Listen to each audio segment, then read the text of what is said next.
Assalamu alaikum students. Hope so you all are fine, enjoying good health and spirit. Bismillahirrahmanirrahim. Dear students, हमारा आज का जो topic है वो है हम के जो चंद इशार रह गए थे, आज हम लोग उनको डिस्कस करेंगे. तो हमारे पास जो शेर नंबर 4 है वो है जचता नहीं नज़रों में या खिल्लत सुल्तानी, कमली में मगन अपनी रहता है गदा तेरा. स्टूडेंट्स, जचना का मतलब होता है सजना, गदा फ़कीर को कहते हैं. खिल्लत सुल्तानी जो है वो शाहाना पोशाक होती है. कमली में मगन होने का मतलब होता है चादर. मगन यानी मस्त रहना. नज़र निगाह को कहते हैं. तो इसका लफ्ज़ी मतलब यूँ होगा कि यहाँ खिल्लत सुल्तानी नज़रों में नहीं जचता, तेरा गदा अपनी कमली में मगन रहता है. इसके शायर जो हैं मौलाना इल्ताफ़ हुसैन हाली हैं. मज़कूरा शेर में कहते हैं कि ऐ अल्लाह, तेरी खुशनुदी के तलबगार बंदे की नज़रों में शाहाना पोशाक की कोई दिक्कत नहीं, क्योंकि जो इंसान तुझसे लो लगा लेता है उसे दुनिया की किसी चीज़ से रग़बत नहीं रहती. अगर मैं सादा मफ़हूम में आपको समझाऊं तो शायर इसमें कहते हैं कि जो अल्लाह की रज़ा के लिए काम करते हैं या अल्लाह को खुश करने के लिए काम करते हैं या अल्लाह की रज़ा में राज़ी रहते हैं तो उनको कीमती लिबास में कुछ भी नहीं होता, उनको कीमती लिबास की कोई ज़रूरत पेश ही नहीं आती, ना ही उन्हें उसमें कोई दिलचस्पी होती है. शाहाना पोशाक का इसलिए ज़िक्र किया गया क्योंकि वो जो इंसान अल्लाह से लो लगा लेता है उसे दुनिया की किसी चीज़ से कोई रग़बत ही नहीं रहती, उसे दुनिया की किसी चीज़ में कोई दिलचस्पी ही नहीं रहती.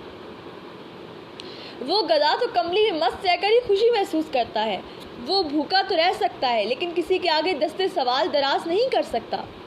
क्यों नहीं कर सकता? क्योंकि उसे पता है कि अल्लाह पाक जिसने मुझे पैदा किया है वही मुझे रिस्क देगा, वही मेरे रिस्क के वसाइल बनाएगा. उसे अपने अल्लाह पर यकीन होता है. यही वजह होती है कि वो फटे पुराने कपड़ों में रहना पसंद करता है, लेकिन अमीरों से भीख मांगकर आला किस्म के कपड़े नहीं पहनता. वो अपने आप ही में मगन रहता है और नमूदो नमाइश की परवाह नहीं करता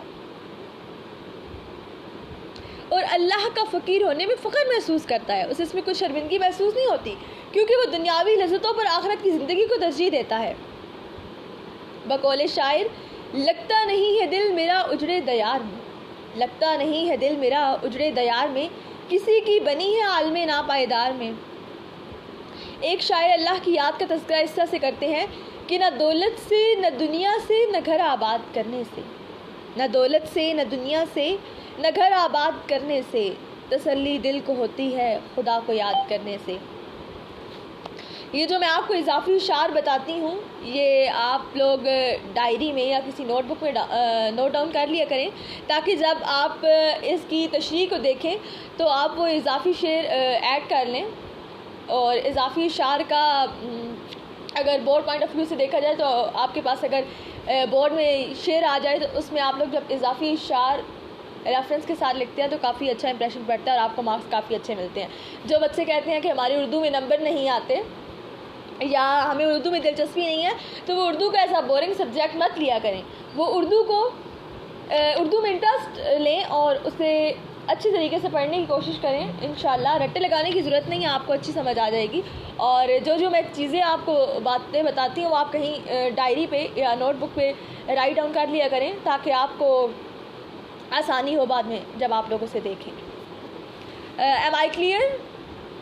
ओके स्टूडेंट्स, नेक्स्ट शेर है शेर नंबर 5. तू ही नज़र आता है हर शय पे मोहित उनको, तू ही नज़र आता है हर शय पे मोहित उनको, जो रंजो मुसीबत में करते हैं गिला तेरा. नज़र आना का मतलब होता है दिखाई देना. ये मैं आपको मुश्किल अल्फाज के मानी बताती हूँ, ये भी अपनी बुक पे लिख लिया करें जो टेक्स्ट बुक होती है. रंजो मुसीबत का मतलब होता है दुख और तकलीफ़. शय कोई भी चीज़, मोहित इहाता करना जिसे इंग्लिश में पैरामीटर का लफ्ज़ इस्तेमाल किया जाता है.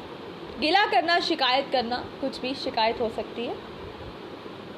इसका लफ्ज़ी मतलब कुछ यूँ है, तू ही उनको हर शय पे मोहित नज़र आता है जो रंजो मुसीबत में तेरा गिला करते हैं. مولانا الطاف حسین حالی اس شعر میں کچھ یوں کہہ رہے ہیں کہ تمام کائنات کا نظام اللہ تعالیٰ کا مرہون منت ہے، اس کی قدرت کے آثار ہر طرف دیکھنے کو ملتے ہیں۔ شاعر کہتا ہے کہ اے خالق و مالک جہاں، تو ہر چیز پر قادر ہے۔ وہ لوگ جو تکلیفوں اور مصیبتوں میں تیرا گلہ کرتے ہیں اور ہر وقت زبان پر شکوہ رکھتے ہیں، اور حالانکہ شکوہ نہیں رکھنا چاہیے۔ شکوہ اور شکایت اللہ سے، ہم لوگوں پہ جب کوئی پریشانی آتی ہے، کوئی مصیبت پڑتی ہے تو ہم لوگ کہتے ہیں اللہ پاک آپ نے ہمارے ساتھ ایسے کر دیا، ہمارے ساتھ ایسا کر دیا، تو گلے شکوے شکایتیں نہیں کرنی چاہیے، کیونکہ اللہ پاک ہم پر ایک آزمائش لاتے ہیں، آزمائش میں ڈالتے ہیں ہمیں، تو ہمارا کام ہوتا ہے کہ ہم صبر کے ساتھ اس آزمائش میں پورا ہوتے ہیں۔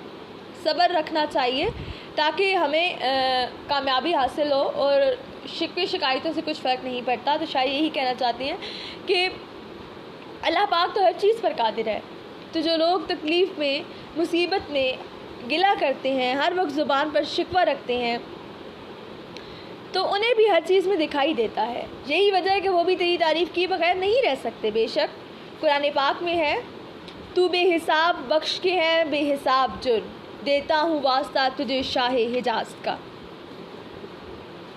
اور قرآن پاک کی ایک آیت بھی ہے کہ ان اللہ علی کل شیء قدیر، یقیناً اللہ ہر چیز پر قادر ہے۔ اللہ کی واحد ذات ہی ہر دکھ کا مداوع کر سکتی ہے، اس لیے ہر مصیبت میں صرف اسی سے رجوع کرنا چاہیے۔ ہمارے پاس شعر نمبر 6 ہے، آفاق میں پھیلے گی کب تک نہ مہک تیری، آفاق میں پھیلے گی کب تک نہ مہک تیری، گھر گھر لیے پھرتی ہے پیغام صبا تیرا۔ آفاق افق کی جمع ہے، جس کے معنی ہے آسمان کے کنارے، مہک خوشبو کو کہتے ہیں، صبا صبح کی ہوا، پیغام پیام، اور پھرتی ہے گھر گھر یعنی گھومتی ہے ہر جگہ۔ لفظی مطلب اس کا دیکھیے گا، تیری مہک کب تک نہ آفاق میں پھیلے گی، کیونکہ صبا تو تیرا پیغام گھر گھر لیے پھرتی ہے۔ اس شعر میں شاعر کہتے ہیں کہ اے میرے پروردگار، یہ کیسے ممکن ہے کہ تیری وحدانیت اور موجودگی کا دنیا میں اظہار نہ ہو، کیونکہ یہ فریضہ تو صبح کی ہوا گھر گھر جا کر سر انجام دے رہی ہے، یعنی دنیا میں تیرے چاہنے والے ہوا کی طرح تیرا پیغام لوگوں تک پہنچا رہے ہیں، اور یہ سلسلہ تا قیامت جاری رہے گا۔ تیرا ذکر گھر گھر، گلی گلی اور گاؤں گاؤں، ہر جگہ اور ہر وقت ہو رہا ہے۔ ایک وقت آئے گا جب ہر انسان اللہ تعالیٰ کی وحدانیت پر ایمان لے آئے گا۔ امیر مہرائی کے باقول، رنگ تیرا چمن میں بو تیری، خوب دیکھا تو باغباں تو ہے۔ اللہ تعالیٰ اگرچہ ہماری نظروں سے پوشیدہ ہے، مگر دنیا کے مظاہر میں اس کی ذات نمایاں ہوتی ہے۔ بہاروں میں تو، ریگزاروں میں تو، صبح کے ہے رنگی نظاروں میں تو شاعر یہی کہنا چاہ رہے ہیں کہ کب تک مہک نہ پھیلے گی آسمان کے کنارے اس دنیا میں، کیونکہ صبح کی ہوا تو اللہ تعالیٰ کا پیغام لیے ہر جگہ پھر رہی ہے۔ آخری شعر دیکھیے گا، ہر بول تیرا دل سے ٹکرا کے گزرتا ہے، کچھ رنگے بیاں حالی ہے سب سے جدا تیرا۔ تیرا ہر بول دل سے ٹکرا کے گزرتا ہے، حالی تیرا رنگے بیاں سب سے جدا ہے۔ اس شعر میں مولانا الطاف حسین حالی اپنے آپ سے مخاطب ہو کر کہتے ہیں کہ اے حالی، تیرا اظہار کا انداز بڑا شاندار اور دل نشیں ہے، چونکہ ہر بات اور دعا تیرے دل سے نکلتی ہے، اس لیے اثر رکھتی ہے۔ تیرا انداز بیاں سب سے الگ اور انوکھا ہے، اس خوبی کی وجہ سے تیری ہر بات دلوں پر اثر کرتی ہے۔ تیرے اس انداز نے تجھے دوسروں سے انفرادیت بخشی ہے، تیرے الفاظ اپنے اندر بہت تاثیر رکھتے ہیں۔ بقول شاعر، دل سے جو بات نکلتی ہے اثر رکھتی ہے، پر نہیں طاقت پرواز میں رکھتی ہے۔ امید ہے آپ کو آج کا لیکچر سمجھ آ گیا ہوگا۔ اگر پھر بھی کوئی کنفیوژن ہو تو آپ کمنٹ باکس سے پوچھ سکتے ہیں۔ نیکسٹ لیکچر تک کے لیے اللہ حافظ۔